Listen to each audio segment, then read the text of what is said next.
Joining me now is Congressman Adriano Espaillat, Democrat of New York, and chair of the Congressional Hispanic Caucus, and I might say the congressman where we have headquarters of National Action Network. He's our home congressman. Congressman, let's start with the mass deportations, which seem to be well underway. Military troops have been deployed to the southern border. Military planes are being used for deportations, and arrest operations are ramping up.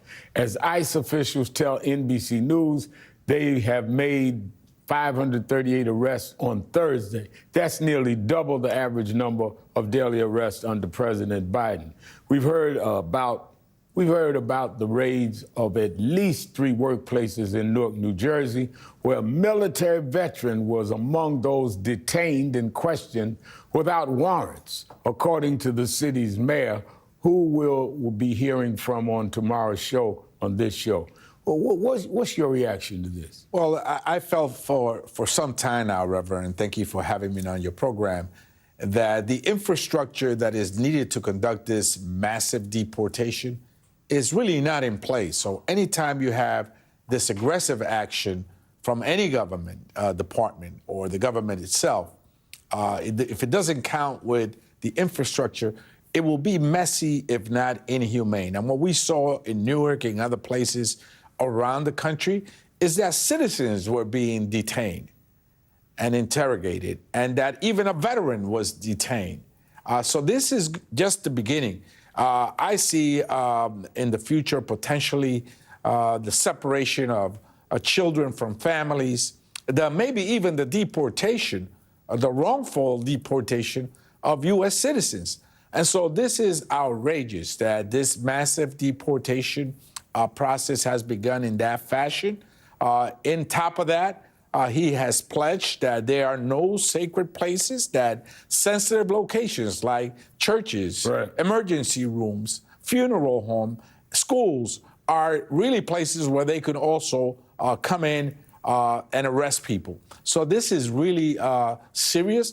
I think that a misinformation campaign has gone on for some time now about not just sensitive locations, but a sanctuary city. A sanctuary city is really, Reverend, a city that provides a safety net to a mom that wants to take her daughter or son to school without being turned in by the principal, or a woman that can go to a local precinct and report a domestic violence incident without being cuffed, arrested, convicted, and deported. Wrongfully or right. Wrongfully or right. Let me push you on this, staying with that. Several sanctuary cities are on high alert as they await immigration raids. Chicago at the top of the list.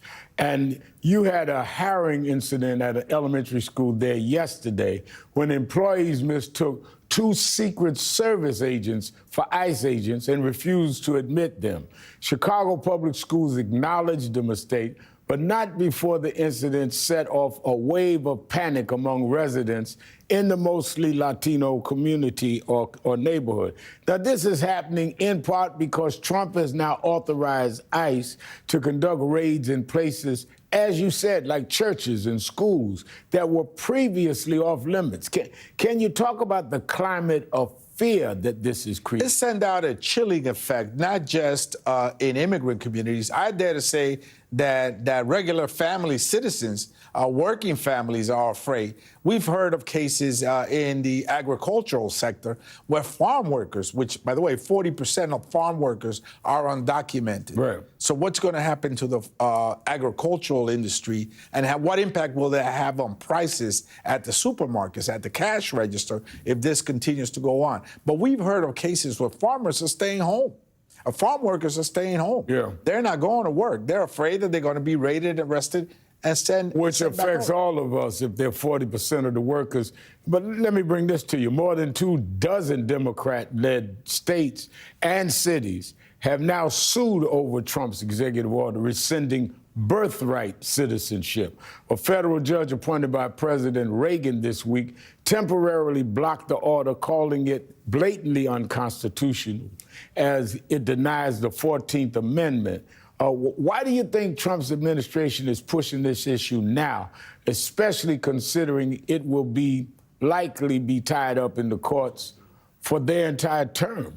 I think that they want to establish an atmosphere of fear and then get on to other executive orders that they feel they could win. Because we all know that even legislatively, to amend the Constitution is going to take, it's going to take a big lift. 2/3 of the House and Senate or the states will have to then call for a convention and then ratify that amendment by 3/4 of the states. Right. Highly unlikely, if not impossible, given the ratio or the margin of a majority in Congress right now. So he knows that, but I think he's trying to create an atmosphere of fear, intimidation, to then move forward with these other low-hanging fruit, things that he feels he can get across the finish line. And as you know, the 14th Amendment started as a drive after the Civil War, after the Dred Scott decision, and President Trump has admired President Andrew Jackson, who appointed Judge Roger Chaney, the Supreme Court, who did the Dred Scott decision, saying blacks had no rights that anyone had to respect. Donald Trump has launched what feels like an all-out assault on civil rights, attacking one vulnerable group after another, or identity after another, through some executive order or policy directive that has frozen the Civil Rights Division of the Justice Department, shuttered federal DEI programs. He's even revoked the Equal Employment Opportunity Rule, as you said, signed by President Lyndon Johnson 60 years ago. Well, what's your reaction to this onslaught on civil rights? Well, altogether, I mean, he's going after immigrants, he's going after DEI, he's going after civil rights. This is what his MAGA movement stands for. And so we got to be ready. We got to be prepared at the ground level. My office started a Know Your Rights effort, a pocket-sized card that will tell immigrants exactly what to do, what not to do, what are their rights, and what they can do to prevent being harassed or wrongfully arrested and deported. So these are important things that we must do together to educate the general public, to make sure they know their rights. Ultimately, for immigrants, I think there are three classes that must be really protected. They are dreamers.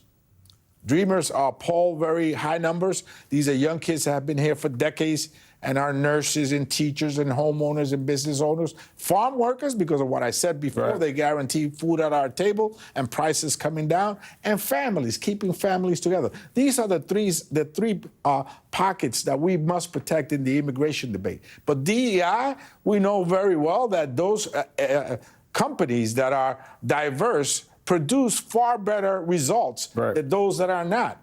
We know that, in fact, we must continue in that direction to ensure that not just television, but that the private sector and government reflects the composition of the people in America. He has an all-out assault on all of that, and that's what his MAGA movement stands for. Yeah, and we would need to fight for diversity if they had not intentionally not had diversity in some places.